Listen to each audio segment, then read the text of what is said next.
Primeira carta de Paulo aos Tessalonicenses. Hoje vire uma folha. Se você arrancou a folha para marcar, é só olhar atrás agora. Capítulo 5. Capítulo é o número maior. 5. Mineiro estudando inglês, Nelson. Falou inglês, é o bicho mais burro que tem. Eles escrevem five, fala five e é 5. Capítulo 5, versículos 16 ao 22. Vivei sempre. Só aí já podia parar. Já dá aquele cutucão no outro. Vivei sempre. Para viver sempre contentes é preciso orai sem cessar. Que tipo de oração o casal precisa aprender a fazer para viver concretamente a santidade do matrimônio? Versículo 17. Em todas as circunstâncias, dai graças, porque esta é a vosso respeito a vontade de Deus. E é esse versículo que nos liga ao tema do nosso acampamento. Lá no versículo 3 do capítulo 4. Esta é a vontade de Deus, 2 pontos. A vossa santificação. E Paulo aqui retoma agora o mesmo tema da vontade de Deus. E depois, na segunda pregação da manhã, eu vou falar dessa segunda parte que ele retoma a santificação. Em todas as circunstâncias, dai graças, porque esta é a vosso respeito a vontade de Deus em Jesus Cristo. Mas como isso é possível? 4 passos seguintes. Concretiza a possibilidade de viver sempre contentes, de orar sem cessar, e em todas as circunstâncias dai graças, porque esta é a vosso respeito a vontade de Deus. Quais são esses passos? Primeiro, não extingais o Espírito. No dia que você se casou e transformou o seu casamento em sacramento, Deus foi lá e lhe deu um presente, o Espírito Santo. O que você está fazendo com esse presente? Não extingais o Espírito. Seguinte, não desprezeis as profecias. Amor que não se alimenta da palavra morre em pouco tempo. E não há coisa pior no mundo do que o amor morto, do que o amor estragado. Porque o amor estragado é fonte contínua de morte e de estrago. E quantos de nós experimentamos no nosso corpo, no nosso coração, essa realidade? Não desprezais as profecias. O que Deus nos fala. 21, o 6º conselho, o 6º passo concreto para a santidade matrimonial. Examinai tudo, mas abraçai o que é bom. Fique com o que é bom. E para que isso se concretize, uma atitude fundamental. E que o lar precisa ser esse lugar aonde a gente aprende a guardar-se. Guardai-vos de toda espécie de mal. Então vamos reler agora os 7 passos para a santidade matrimonial. Vivei. Vamos fazer assim, as mulheres lêem um versículo, os homens o seguinte, para gravar. Começa, as mulheres. Vivei. Orai sem cessar.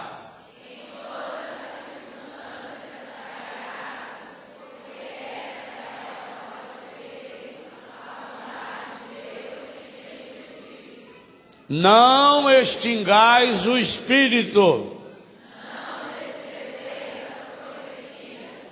Examinai tudo, abraçai o que é bom.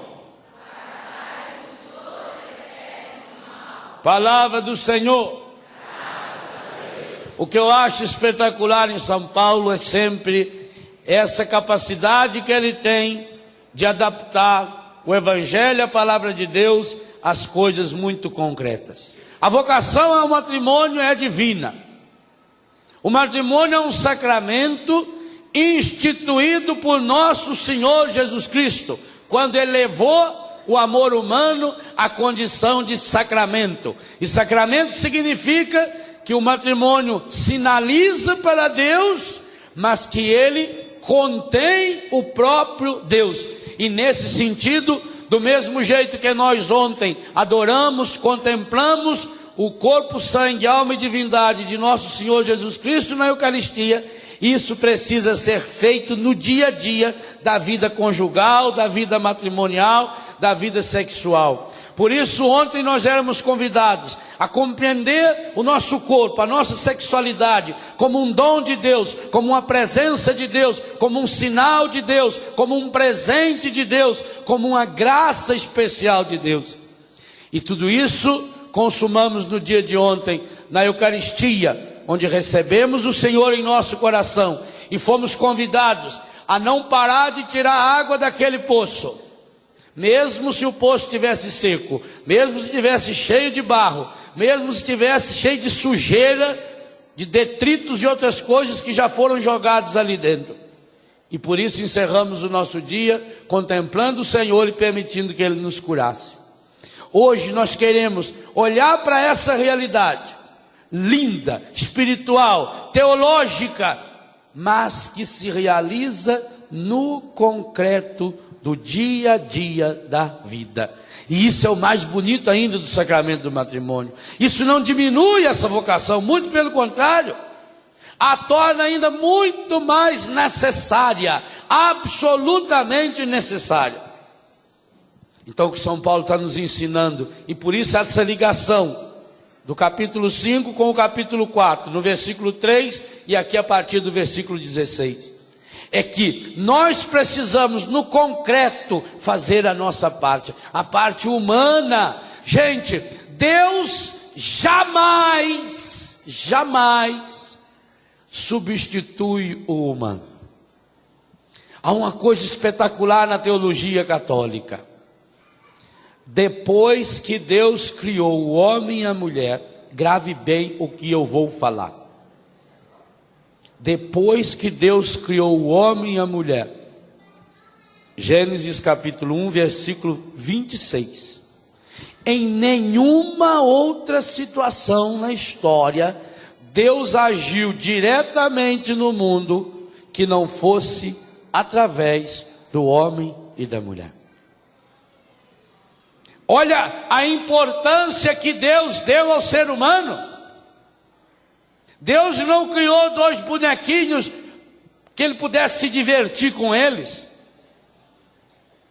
Até a hora de criar o ser humano, inclusive me criar e criar você no seio de nossa mãe, houve uma intervenção direta de Deus. Deus pôs a mão.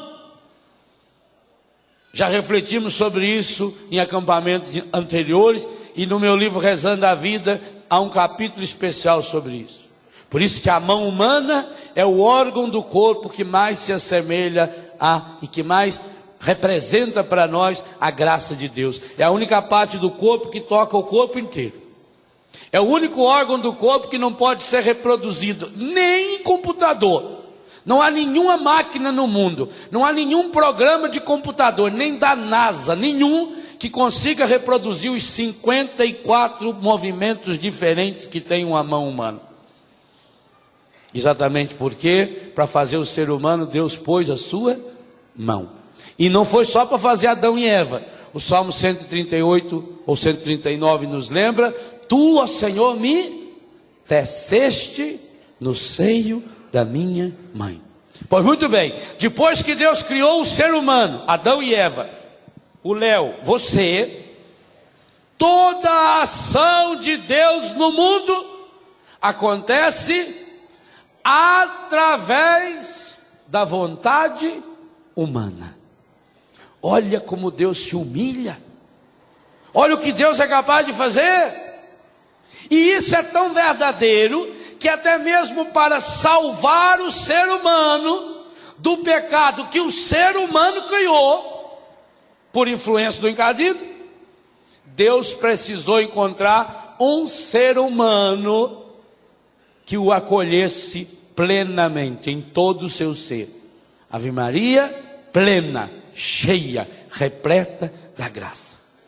Por isso lembrávamos aqui no acampamento passado, o anjo chega para Maria e a saúda ave, que é exatamente o contrário de Eva.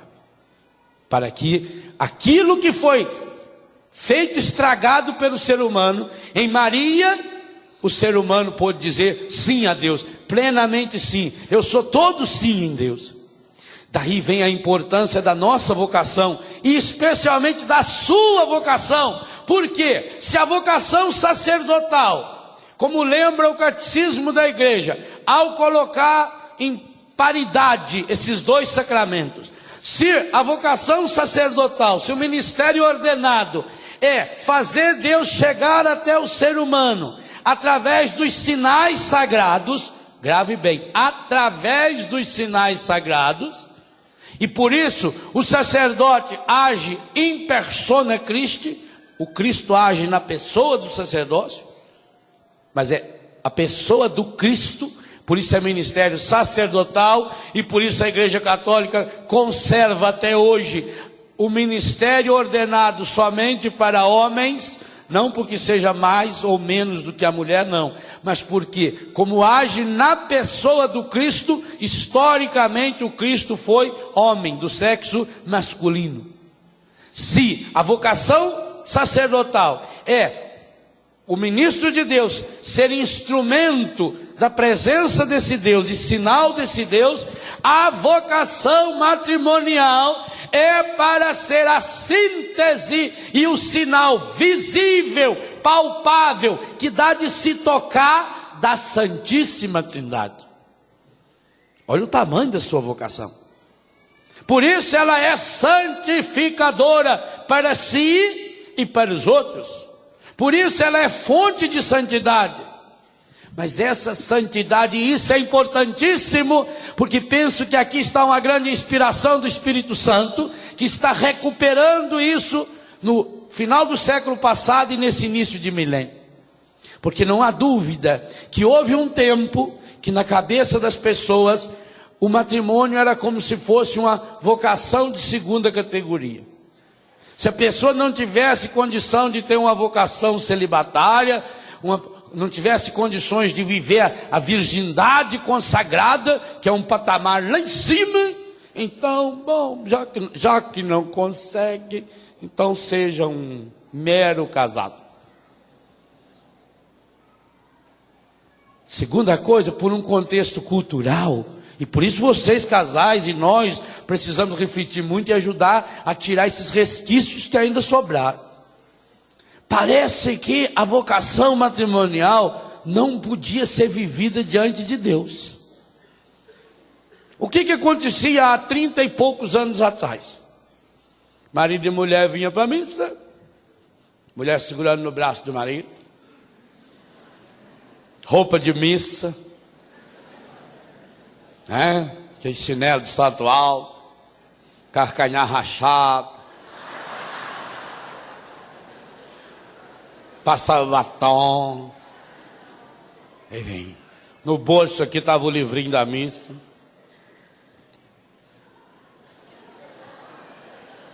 os 15 vinham na frente ou atrás, entrava dentro da igreja. A genuflexão era muito bonita, que fazia assim. Era quase um galeinho.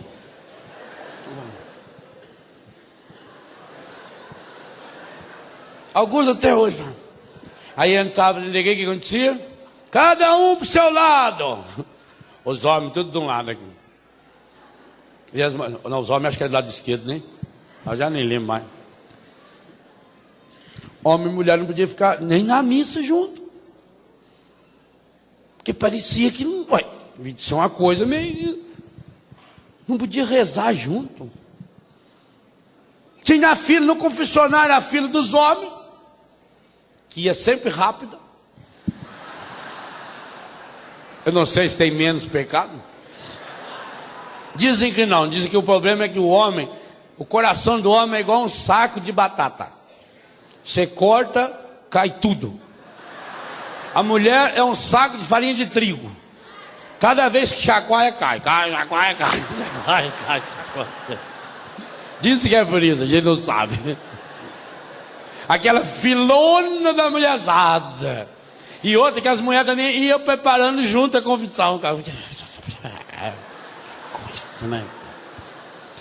Olha quem está lá.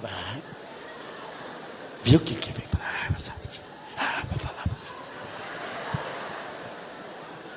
Então não combinava. Separado dentro da igreja. E só faz 30 e poucos anos, gente. E o mundo, quanta evolução teve. Por isso que eu vejo como uma inspiração de Deus. Vejam, eu estou falando em datas, eu não sei se a data está certa aqui. Estou falando o que eu lembro, porque eu era moleque.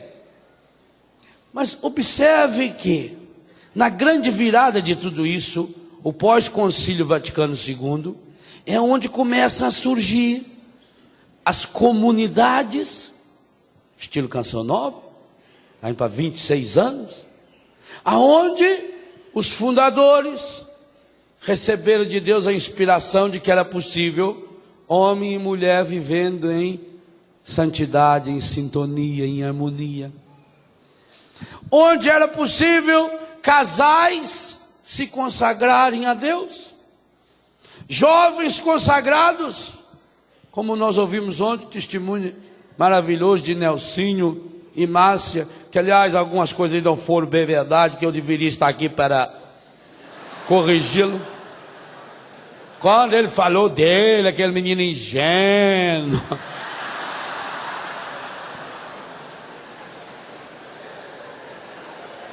O Nelsinho tinha uma média diária de 18 namoradas. Isso era uma média.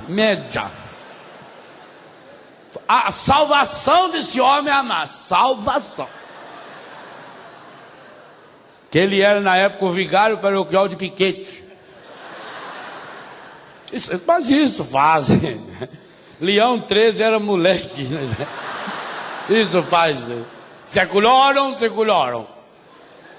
Mas veja, a inspiração que os fundadores tiveram, e aí sai um rapaz lá do Piquete, e a menina de São Paulo, e por causa de uma missão se encontram, e assim, quantos aconteceram? O Ricardo que sai lá de Fortaleza, e encontra aqui de Resende, de Volta Redonda, essa região toda. Perceberam? Quer dizer, a igreja começou a descobrir e o Espírito Santo foi chamando homens e mulheres. Isso aconteceu aqui no Brasil com a Shalom, com a Canção Nova e tantas outras. Hoje, graças a Deus, a minha comunidade também tem casais maravilhosos que estão descobrindo a vocação. Alguns deles, 2 deles estão aqui conosco. Começou-se a perceber que é possível viver essa vocação, que o matrimônio é uma vocação tão linda e que, graças a Deus, no catecismo está equiparada, apresentada no mesmo capítulo da vocação sacerdotal. Pois hoje eu penso que o Espírito está nos dando um passo a mais, muito importante, que essa vocação linda e maravilhosa, que ela precisa ser vivida de modo humano. Por quê? Porque senão corre um grande risco. Foi o risco que correu o Cursilho, que correu muitos dos movimentos de casais. Gente, os movimentos de casais na igreja, e muitos deles continuam, é a grande inspiração, um grande pedido do Espírito Santo para a redenção da família. Agora, como eu falei ontem, o encardido sempre tem suas flechas voltadas para destruir o matrimônio e para destruir esses movimentos, e muitos deles destruíram exatamente por isso, porque criou uma ideia do matrimônio, uma ideia espiritualista do matrimônio.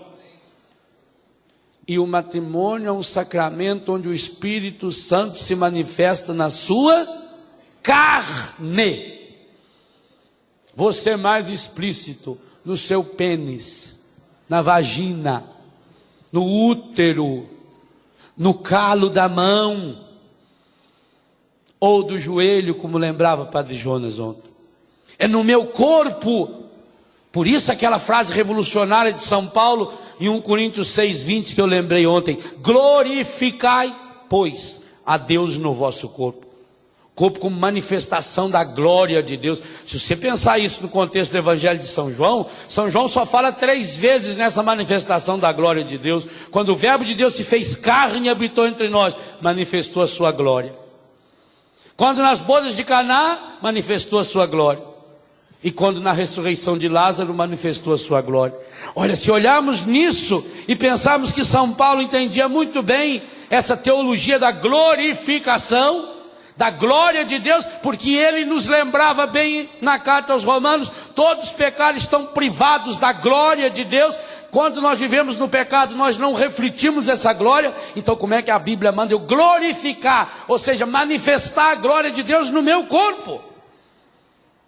São situações concretas, situações do dia a dia, que precisa ser iluminada pela graça de Deus. Mas não ter uma concepção aérea: eu entreguei os problemas da minha vida para Jesus. Entregou? Pega de volta. O que ele vai fazer com isso? Eu já entreguei o meu marido a Jesus. Mas Jesus tinha entregado antes para você. Não devolva coisa incompleta. Não é a hora ainda da devolução. Haverá esse momento. Haverá o momento da cobrança. Para saber, você frutificou seus talentos? No matrimônio ele vai fazer essa pergunta. Frutificou, fez crescer, cresceu e multiplicou, dominou, refletiu a glória de Deus, glorificou Deus no seu corpo? Mas é uma vocação para ser vivida no concreto do dia a dia. Por isso, gente, que coisa espetacular. São Paulo começa a falar de situações do dia a dia. Vivei sempre contentes. Sabe por que esse é o primeiro grande conselho que eu pensei aí desse texto? Porque essa é a causa número 1 das separações, dos desquites, dos divórcios. É a causa número 1 das mágoas, dos ressentimentos, que por sua vez provoca cânceres e tantas outras formas e espécies de doenças. Vivei sempre contente é no mesmo contexto que nos fala o autor do Eclesiástico no capítulo 30. Mande a tristeza embora do seu coração, porque ela já matou muita gente. A tristeza envelhece. Você tem que cultivar a alegria. Ele não fala, seja contente de vez em quando. Ele diz, vivei. Viver e não só ser. E não só estar um momentinho contente. É quase que aquilo que Jesus fala para Zaqueu: eu preciso ficar na sua casa. Eu não preciso visitar a sua casa. Senão eu vou lá e logo já saio. Eu quero ficar. Eu quero permanecer em mim, e eu permanecerei em vós.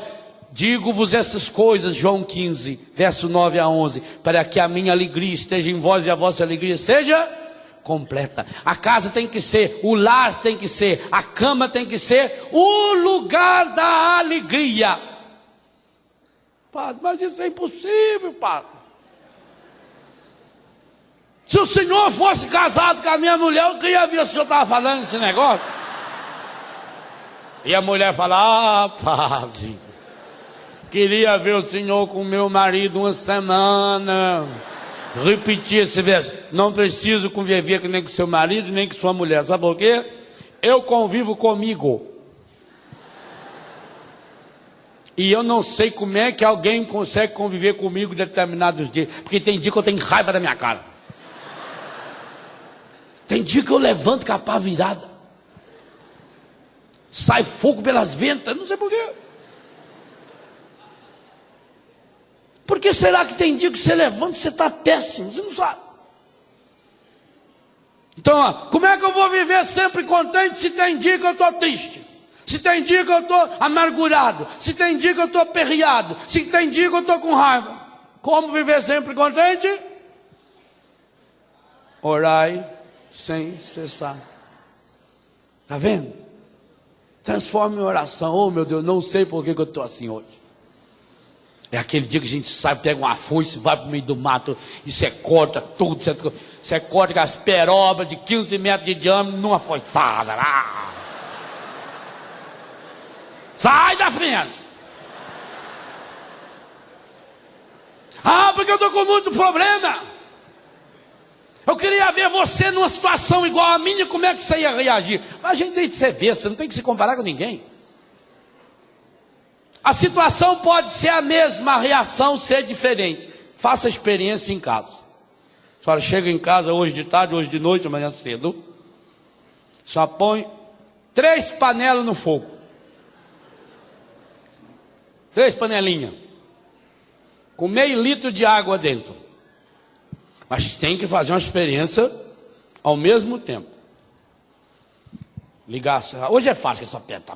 O fogão tem sozinho. Uma vez estava eu e o padre João Batista. Nós ficamos na casa da minha irmã lá em São Paulo. Nós ia viajar, vamos fazer uma jantinha para nós. Para economizar na viagem. Fomos lá, arrumamos tudo, abrimos a geladeira. Tinha uns bifão lá. Oh, beleza. Na hora que fomos fazer, nós não conseguimos acender o fogo. Não achava, gente. Porque tinha que dar uma empurradinha depois no botão. Pegar sozinho aqui. A casa fedia gás. Nós riscava foto para tudo quanto é lado. Burro sofre, mas burro nasceu para sofrer mesmo. Então hoje é fácil, você põe 3 cacelorinhas, ou se não 3 cadeirãozinhos, com meio litro de água no seu fogão. Nos 3 a mesma quantidade de água. No primeiro cadeirãozinho você coloca uma batata. Uma batata. No segundo cadeirãozinho você coloca um ovo. No terceiro cadeirãozinho você coloca uma colher de açúcar ou de pó de café. E deixa cozinhar 15 minutos. Cozinharam na mesma água, igual, o mesmo tempo. E depois de 15 minutos, desliga, tira a batata. O que aconteceu com ela? Ela está molinha. Ela entrou dura, fria. Ela está mole. Você ainda passa a colher assim, tira a casca, já maceta aquilo lá assim com o garfo. Já faz um pirê. Hã? É bom aquilo. Batata é uma beleza. Se não põe açúcar, maceta, vira um docinho. Já. O fogo pegou a batata que era dura, fria, e deixou ela mole. Ela que era firme e resistente, ficou mole. E o ovo? O ovo que era fraquinho, mole, ele ficou duro. Cozido. Mas como é que pode a mesma água que amoleceu a batata, endureceu o ovo? E o açúcar e o pó? Desmanchou-se na água, tomou conta da água, dominou a água. Falou para a água, você não sai mais daqui não, entrou água, sai café. Mas não foi a mesma água, não foi o mesmo fogo. Está vendo? Então não adianta você se comparar. Ah, se fulano para eles passasse o que eu passava. Ah, meu filho, tem dia que você é meio batata. Acontece um problema, você fica tudo mole, desmancha à toa. Tem dia que você é ovo. Você está naquela fragilidade, uma casquinha de nada. mas aquela casquinha acaba... Aliás, uma das pesquisas que eu tenho feito é essa. Que hora em que a galinha fabrica a casca do ovo para pôr no ovo? Eu já matei galinha, você acha lá 6, 7, 8 ovos, tem ovo que já está quase pronto. Mas eu não acho a casca. Onde na galinha encontra-se a fabricação de casca? Isso é um mistério profundo. Eu estou estudando, eu estou pesquisando. Ou você já sabe? Se sabe, me explica. Não entendo? Não entendo. Tem coisas que eu não entendo. Por exemplo, o nosso corpo tem uma temperatura de 36 graus, não é? Média. Então só podia sentir calor quando tivesse acima de 36 graus centígrados.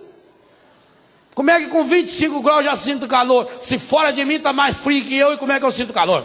Isso é um mistério. Isso é um problema que...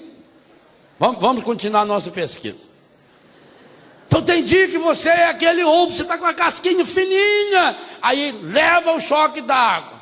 Fica duro, fica firme, fica com mais raiva. Agora é que eu vou, minha filha. Agora não tem que me segurar, não. E vai, parece uma mula mesmo que desembesta e vai, não tem que segura.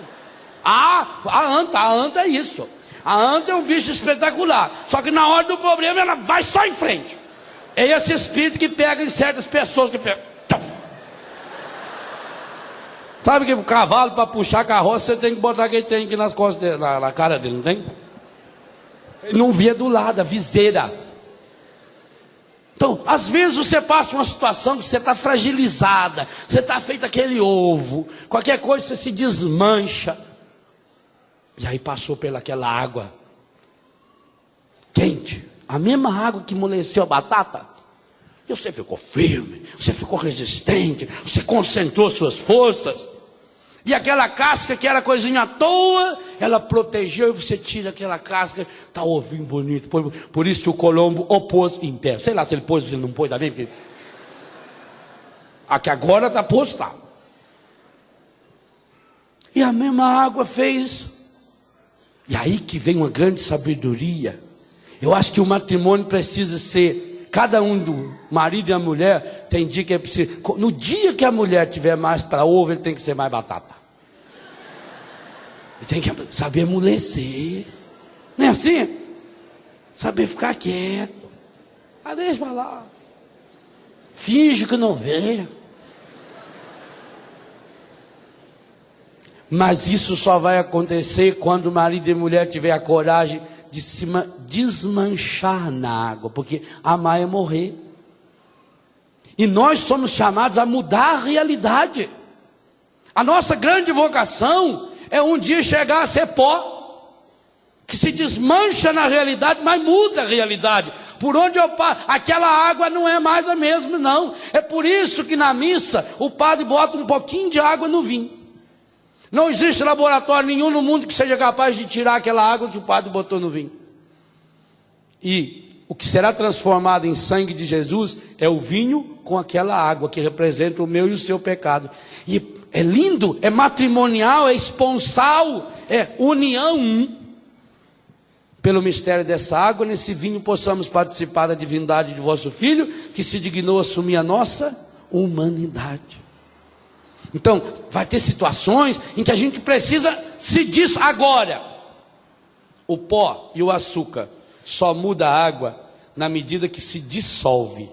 Amar é ter a coragem de se derreter. Do mesmo jeito que o Cristo na minha boca se derrete, se desfaz, se despersonaliza para me personalizar. Amar é a coragem de gastar-se, de se despersonalizar, para fazer o outro tornar-se cada dia mais pessoa, cada dia mais gente. É impregnar o outro com aquilo que eu sou. Se você tirasse um conta-gota, uma gotinha daquela água que estava no pó, e pingasse na mão, e cheirasse, ainda mais se for um pó das Minas Gerais, que é o melhor café do mundo, aquele cheiro. A menor gotinha estaria impregnada daquele cheiro maravilhoso. Quer ver se era lá em casa, que mamãe ficava lá girando aquele negócio assim, o torrador de café, coitado, que ficava suando. E aí não podia nem se abanar, porque não podia deixar a janela aberta, porque tinha medo de virar a cara, né? Dava congestão na pessoa, dava problema na cabeça da pessoa. Então trancava a casa inteirinha para não pegar vento e ficava ali girindo. Não pode parar, não fica. Se você parar assim, queima o café. Então você ficava, que café bom, que café de primeira. Não aquele café feito com uma mistura de paia, de não sei quantas coisas. Ai, você tá bebendo. Nossa, que delícia esse café. Que aroma, né? Esse é bom, esse é um aroma com... Depois você vai sentindo aquele aroma, aquele vai... A mesma água que amoleceu a batata, endureceu o ovo e desmanchou o café, mas não foi mais a mesma. Viveis sempre contentes, orai sem cessar, em todas as circunstâncias dai, inclusive e especialmente aprender a dar graças a Deus nas situações difíceis. Sabe por quê, gente? Todos nós gostamos da alegria, todos nós gostamos de festa, mas se você observar bem, você de fato aprendeu a ser gente quando você ultrapassou os momentos mais difíceis. Quando é que você descobriu que era amado? Encontre uma pessoa deprimida, encontre uma pessoa dependente química, encontre uma pessoa débil mental, e todas elas vão falar a mesma coisa. Passei por uma terrível experiência de perda. Ah, padre, minha vida era tão boa. Aí perdi meu filho de 8 anos e me revoltei. Perdi minha mulher, perdi meu marido, perdi o emprego. Mas deixe de ser besta. Sabe por quê? Você vai perder mesmo tudo que você tem. Prepara para perder. Viva intensamente hoje, porque você vai perder. Você vai perder o emprego que você tem. Você vai perder essa mulher que você tem. Não sei se isso é motivo de alegria ou tristeza. Você vai perder a sogra. Você vai perder o marido. Você vai perder a saúde. Você vai perder os seus amigos. Vai perder esse corpo. Vai perder essa vida. E o único jeito de você não perder nada e nem ninguém é guardar essa pessoa e essas coisas no coração de Jesus. Único jeito de não perder. Não tem outro jeito. Tudo que eu guardar fora do coração de Jesus, ou tudo que eu não puder guardar no coração de Jesus, eu vou perder. Prepara para a experiência da perda. A experiência da perda nos faz fortes. É o vento que faz a árvore ficar forte. Que coisa fantástica que Jesus disse que nós somos galhos e Ele é uma videira. Por que será que Jesus se comparou com uma árvore? Você já observou que na natureza a árvore é o ser vivo mais longevo? Eu já tive a graça de ver 2 árvores que, segundo os cientistas, têm mais de 2.500 anos. O sicômoro, que está lá em Jericó, possivelmente aonde Zaqueu subiu, e algumas oliveiras que tem no Jardim das Oliveiras, no Getsemane, em Jerusalém. A ciência diz que tem mais de 2.500 anos. Qual é outro ser vivo que vive tanto tempo? Por que o mogno é uma madeira tão importante? Porque uma árvore, para virar um mogno de primeira, leva mais ou menos 400 anos. 400 anos. Toda madeira boa de lei, no mínimo 30, 40, 50 anos. O sujeito comprou um sítio caríssimo, porque lá tinha uma árvore que a ciência supunha que já tivesse mais ou menos 525 anos. Daí uns dias o cara mandou publicar no jornal: é verdade, a árvore realmente tinha 525 anos. E como é que o senhor chegou a essa certeza? Eu cortei e fui contando cada nozinho. É uma árvore preciosíssima. Aí cortou a árvore. Então, a árvore, ela leva tempo para crescer. Quanto mais vento ela pegar, mais forte ela fica, mais resistente ela fica. Agora, mato cresce no instantinho. Você é chamado a ser galho de uma árvore que é Jesus. Portanto, o amor vai crescendo aos poucos, dia a dia. Cada circunstância da sua vida, tenha certeza, por mais dolorosa que ela foi, ela fez você crescer um pouquinho. Depende como é que você se comportou. Como uma batata, como um ovo ou como o pó do café. Você se derreteu todo? Você ficou fragilizada. Ai, eu estou muito fragilizada. Ai, eu preciso agora de uma opção de remédio, eu preciso de uma opção disso, eu preciso daquilo, porque foi muito forte o fogo amoleceu. Ah, se você passasse o que eu passei, fosse contar minha vida para o Senhor, dava um livro. Não escreve esse livro que eu não quero ler. Ah, livrinho chato, livrinho ruim, livrinho feio. Outra pessoa passou pela mesma situação e aquilo fortaleceu a pessoa. Ela virou um ovo. A casca ela perdeu. E graças a Deus, louvado seja Deus, quanto mais condições a gente tiver de perder a casca. Porque o mundo não gosta da gente. O mundo gosta da casca que a gente tem. Gente, o matrimônio, a casa, tinha que ser o lugar aonde eu pudesse viver sem casca. Sem máscara. No dia, não só a máscara física, no dia em que o seu quarto, a sua cama, for o lugar que você puder ficar pelado, sem roupa, mas sem máscara no seu coração, você deu o primeiro passo para se tornar a pessoa mais feliz desse mundo. Porque amar é eu poder dizer tudo o que eu penso para a pessoa amada. Mas é também eu poder falar sem pensar. Do mesmo jeito que eu posso falar tudo que eu penso, eu posso falar sem pensar. Eu posso mostrar quem eu sou assim. Agora a gente vai vivendo nesse fingimento para agradar a sociedade. Eu sou um ovinho, mais importante é guardar a minha casca. Não, passe pelo fogo, perca a casca. Mas o ovo fica firme, fica resistente. E para em pé.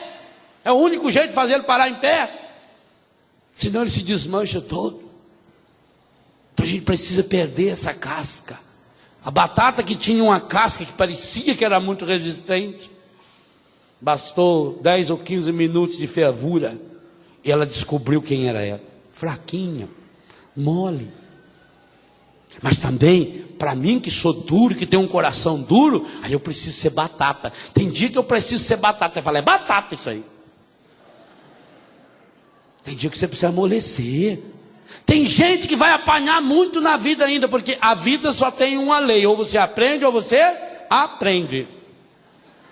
Não aprendeu ainda? Pode ficar sossegado. Vai aprender. Vai. Ai, Padre, será possível que eu já sofri tanto, vou sofrer mais? Vai. O sofrimento fez você melhorar? Se não melhorou, vai sofrer mais. Porque quanto mais duro o ferro, mais fogo você tem que ter nele, mais martelado. Vai martelado, vai martelado. É a martelada e o fogo que modela o ferro, que faz a chapa boa para a faca, para a espada. Então, nós vamos aprender aí. A situação que eu passei, seja essa situação que eu estou, por mais absurdo que pareça. O dia que eu tiver coragem de dizer, muito obrigado, Senhor, porque eu tenho esse câncer. Muito obrigado, Senhor, porque eu perdi meu filho. Muito obrigado, Senhor, porque eu perdi minha mulher, perdi meu marido, perdi minha saúde. Esse é um passo fundamental para que a gente realize essa cura contínua, constante. E no matrimônio, queira ou não queira, isso vai acontecer. Quanto mais você tentar evitar, pior. Porque o sofrimento vem. Tem um problema? Resolva-o. Quantos pais hoje estão colhendo frutos de problema que não resolveu na hora que tinha que resolver? Porque na hora que a professora falou que o menino tinha feito uma coisa errada, a mãe foi lá e brigou com a professora. Porque não, filho meu não. Se o filho meu tira nota boa, parabéns para ele. Se ele tirou nota ruim, a professora não presta. Não, meu filho não, imagina. Padre, eu não sei aonde que meu filho aprendeu a falar palavrão.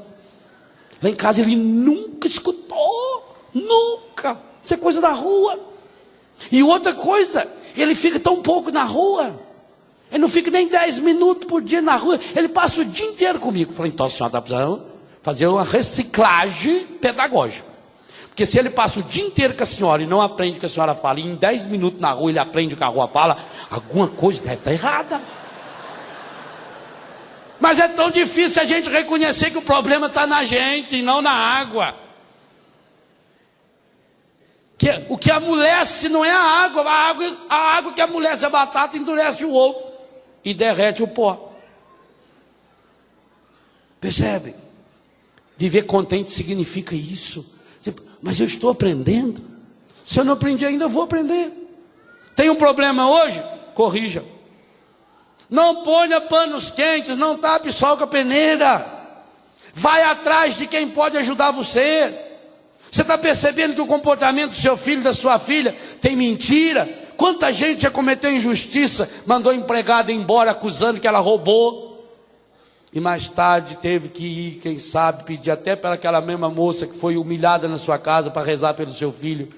Porque o estágio que ele já estava avançado na droga era grande. E ele estava começando a roubar lá com 12, 13 anos. Mas não é meu filho, imagina. Meu filho não tem esse problema não. Sabe qual é a diferença de maconheiro e dependente químico? Maconheiro é quando é o filho da vizinha. Dependente químico é quando é meu filho. Meu filho tem um problema, ele é dependente químico. É a mesma diferença de homossexual e bicha. De ladrão e cleptomaníaco. Se é na minha família, é um problema de cleptomania. É um desequilíbrio. Se é o outro, é safadeza. Não. Eu aprendo com os problemas, ou eu vou ter que passar por situações mais difíceis, porque eu sou galho de uma árvore, e a árvore cresce vagarosamente, e cresce em silêncio. O bonito da árvore é isso, ela cresce em silêncio. Ela sabe interpretar o tempo. Começou a esfriar, ela deixa cair todas as suas folhas. Ela recolhe a seiva. Ela vai proteger a raiz para não morrer. Ela deixa passar. Ela não cata as folhas que caíram. Ela aproveita que aquelas folhas ainda fazem uma manta para que o solo fique quentinho. E aí vem as bestas, vai lá e varre aquilo tudo, que aquele inferior. Depois a árvore morre. Não sei porque que morreu, não sei o que. Deixa, ela derrubou a folha no chão, é porque ela precisa daquela folha no chão. Assim tem que acontecer com a sua vida e com a minha vida. A época da nossa vida que a gente precisa perder as folhas. É a época de um recolhimento maior. É a época que a gente vai fazer uma reavaliação da nossa história, da nossa caminhada. Por isso, e eu vou trabalhar esse tema na segunda pregação, o casal precisa cultivar intimidade. Precisa ter momentos privilegiados de sacrário, aonde ele se encontra, aonde ele se fecha, não no sentido de se isolar, mas de se guardar. O que está escrito na palavra?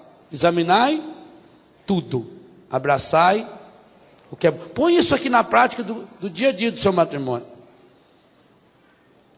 O que nós fazemos? Nós examinamos tudo e guardamos o que é ruim. Nós vamos continuar essa conversa daqui a pouco. Essa é a grande causa que leva os casais a dissolver uma relação maravilhosa, porque esquece desse aspecto humano. Então vamos voltar para os nossos 3 versículos iniciais. Se nós queremos viver essa vocação de santidade matrimonial. Primeira coisa a fazer: viver sempre contente. Ninguém consegue viver sempre contente. Há dias em que você está numa situação difícil, e o que fazer então nesses dias? Orai sem cessar. Em todas as circunstâncias, dai graças. É fácil essa experiência? É, se você tiver uma meta. Se você tiver um motivo. E aqui está a grande meta do sacramento do matrimônio. O sacramento do matrimônio deveria ser a certeza de que alguém me ama por aquilo que eu verdadeiramente sou. As pessoas na sociedade, elas não amam você. Elas não me amam. Eu tenho que deixar de ser besta e acreditar nisso. O que faz a gente ser infeliz é a gente achar que tanta gente gosta da gente. As pessoas amam a imagem que tem da gente. Por isso que tem uma porção de coisa da nossa vida que a gente não pode falar para as pessoas. Porque as pessoas, meu Deus, fiquei tão decepcionado. Só porque aconteceu com fulano. Que coisa, né? Eu até já desconfiado, sabe, já.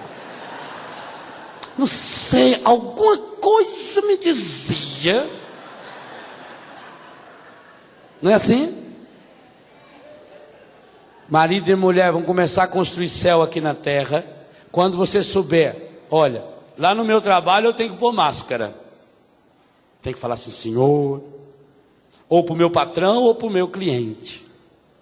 Lá na loja, o dia inteiro, que as varizes estão pulsando. Você está terrível. Aí chega a pessoa terrível. Queria ver um sapato. Ah, foi lá.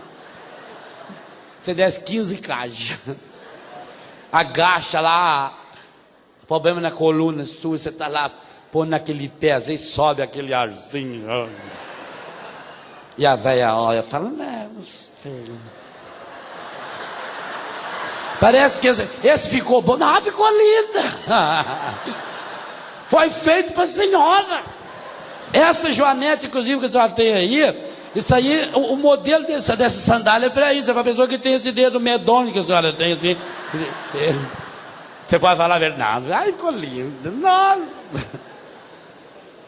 Ah, não sei, Bento, não sei. Não era isso que eu queria, sabe? Engraçado. Parece que não é muito confortável, não. Ah, bem, eu vou passar outra hora, tá? Ah, tá. Se desculpa, imagina. Que isso? Filho de uma régua, tomara que morre, minha mãe. Eu não posso falar? A gente tem que ser fingido lá fora, não é assim? Senão eu perco o meu emprego. Eu tenho que falar, ou pro meu chefe, ou... Você tem que dar, doutor, vá a graxinha aí, doutor. Aqui não precisa me chamar de doutor, não. Aqui, você tem que tratar bem. Agora, quem aguenta viver o tempo todo assim? Ninguém. Eu preciso ter uma instância sagrada aonde eu posso mostrar quem eu sou. Eu preciso alguém diante do qual eu possa ser eu mesmo. Eu posso chorar minhas mágoas, minhas fraquezas, minhas limitações. Aqui eu não preciso de terno, aqui eu não preciso de gravata. Na minha casa eu nunca uso clésima, nunca, a não ser se for televisão gravar eu lá. Porque se eu não puder soltar os meus nós, tirar minha gravata, tirar o meu uniforme, a minha batina, o meu clésima, dentro da minha casa, onde eu vou tirar? Onde você vai tirar? Viver sempre contente não significa sorrir sempre. Viver sempre contente significa chorar no lugar certo. Chorar diante da pessoa certa. Chorar diante de um outro que compreende o meu choro. E quantas vezes Você está há 10, 20, 30 anos vivendo com uma pessoa, mas não pode chorar diante dela, não pode chorar com ela, não pode chorar no colo dela, não pode chorar no colo dele, e por isso vai perdendo a ternura, e por isso vai perdendo o amor. Isso é triste demais. Eu não